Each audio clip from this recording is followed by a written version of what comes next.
நம்ம ஓட்ட மாமா மஞ்சப்பொடி மாமாக்கும் திரள் நிதி திருடனுக்கும் உண்மையான ஓனர் யாருன்னு இந்த வீடியோ ஃபுல்லா பாருங்க. இதுலயே உங்களுக்கு தெரியும் அவனுக்கு நிலைமை என்னன்னு. முத்துக்குமார் இறந்தனால யாருக்கு லாபம்?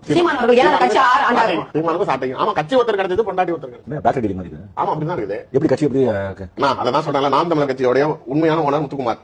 அவங்க சொன்ன சொல்றேன், எல்டிடிக்கு அவர் weapon supplier, main contact source தமிழ்நாட்டுக்குள்ள அவர் தான் நம்பர் 1. இவரு ஒரு போட்டோ கூட என்கிட்ட காட்டினாங்க. முத்துக்குமார் இந்த சேர்ல உட்காந்துருக்காரு, ஒரு 20-30 பேர் நிக்கிறாங்க. அதை கடைசி ஆளா இப்படி கை கட்டி நிக்கிறாங்க. யாரா கடைசி வாங்குறாங்க அப்படி வச்சிருந்த ஆளு. ஓகே, இவர் இறந்துறாரு, இந்த கூலிப்படை தாக்குதலுக்கு பிறகு இறந்துறாரு. இப்ப அவங்க மனைவியை என்ன பண்றாங்க, இவங்க 2 பேரும் போய் கட்டிக்கிறதுக்கு சண்டை பண்றாங்க. இதே மாதிரி தான் விஜயலட்சுமி மேட்டர் தான். நைட்டு 12:30 மணிக்கெல்லாம் போன் பண்ணி அந்த பொண்ணு கிட்ட கடலை போடுறது ஒரு முத்துக்குமாரோட மனைவி சீமான்.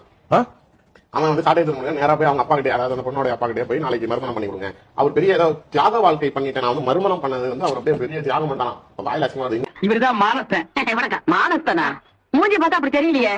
பேர் வைக்கும் போது குப்புறப்படுத்திருந்தாரு, வச்சதுக்கு அப்புறம் தான் மூஞ்சி பாத்துருக்காங்க. மனைவி பேர்ல சொத்துக்கள் வாங்கி வச்சிருந்தப்ப சொத்தை சாட்டை துறைமுறை டேக் பண்ணிட்டா. அப்படி கச்சா சீமான் எடுத்துக்கிட்டா. அப்படி இதுல இன்னும் சாட்டை துறைமுறை பண்ண அடுத்த திட்ட வேலைகள் என்ன அப்படின்னா, அவங்க முத்துக்குமாரோட மனைவி பிரெக்னென்ட் ஆனாங்க. அவர் இறந்ததுக்கு அப்புறம் ஒரு பிரெண்டா தெரிஞ்சிருக்கு. அதே முடியும், அதுக்குள்ள அவ்வளவு பிரிட்டப்லாம் இல்ல. சாப்பிட்டு வேற நீங்க சீமானுக்கு பிறந்த பிள்ளைக்கு பேர் என்ன? பையன் பேரு இறந்து போனவர். உனக்கு பிறக்க போற பிள்ளைக்கு நீ நாளைக்கு அவர் பேரை வச்சு அவர் மரியாதை வளர்க்க தெரிஞ்ச நாய்ங்க.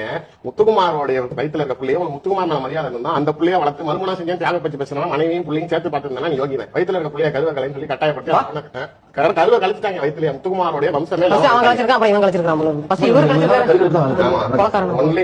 ஆக்சுவலா அந்த பொண்ணு நியூட்ரல் மோட்ல இருக்கிறப்ப அந்த பொண்ணோட அப்பா சீமான் கட்டி கொடுக்கறதா நியூட்ரல் மோடு சீமான் கட்டி கொடுக்கறதா இல்ல நாளைக்கு சாட்டை திரும்ப கட்டி கொடுக்கறதா ஒரு சூழ்நிலையில அவருக்கு ஒரு குழப்பம் வருது. ஏன்னா 2 பேருமே கூப்பிடுறாங்க. அப்ப சரி, சினிமா துறையை சேர்ந்தவன் அதனால நம்பிக்கையா நாளைக்கு பொண்ணை கடைசி வரைக்கும் வச்சு பணம் தெரியாது, ஏற்கனவே ஒரு இறப்பு ஏற்பட்டு அடுத்த வாழ்க்கையாச்சும் நல்லா இருக்கட்டும் அப்படின்னு சொல்லி தான் இவங்க கையில கொடுக்குறாங்க. இவன் உள்ள வந்து அடுத்த நிமிஷம் நான் மறுவாது கொடுக்குறாங்க, நான் பாத்துக்கிறாங்க, நல்லா பிள்ளைய மட்டும் கலச்சுங்கன்னு சொல்லி கல்யாணம் பண்ணதுக்கு அப்புறம் திரும்பி ஃபோர்ஸ் பண்ணி கலச்சுறான். பேசி அந்த பொண்ணை கஸ்டடி எடுத்து மைக்கி இதுக்கு அப்புறமே ஒரு வேலை பொண்ணோடைய கட்டாயப்படுத்தி கைப்பட எழுதி நைட்டோட நைட்டா சாட்டை துறைமுறை எடுத்துட்டு போய் ஜேசிபி வச்சு அங்க இருக்கிற பணத்தை எடுத்து பொது சுடுகாட்டுல வச்சுட்டாங்க.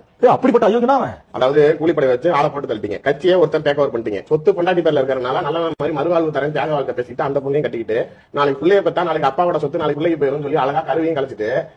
ஆமா, அதான லாஜிக். நம்ம படத்துல பாக்க அதை விட ஹைலைட் நீங்க நாம் தமிழர் கட்சியோடைய நாளைக்கு அடையாளமாக தமிழில போராளியா பிரபாகரனுடைய நிழல் நான் தம்பி அப்படின்னு நீ பில்டப் பண்றதெல்லாம் எடுக்கணும்னா அவருடைய அடையாளத்தை மறைக்கணும்னு சொல்லிட்டு பணத்தை கூட நாளைக்கு விட்டு வைக்காம எடுத்த பணம் பசங்க அவன் சிம்பிளா ஒரு பதில் சொன்னா, என்ன உங்க அக்காவை நான் வச்சுக்கிறேன், என் பேக்கரி வேணா நீ வச்சுக்க.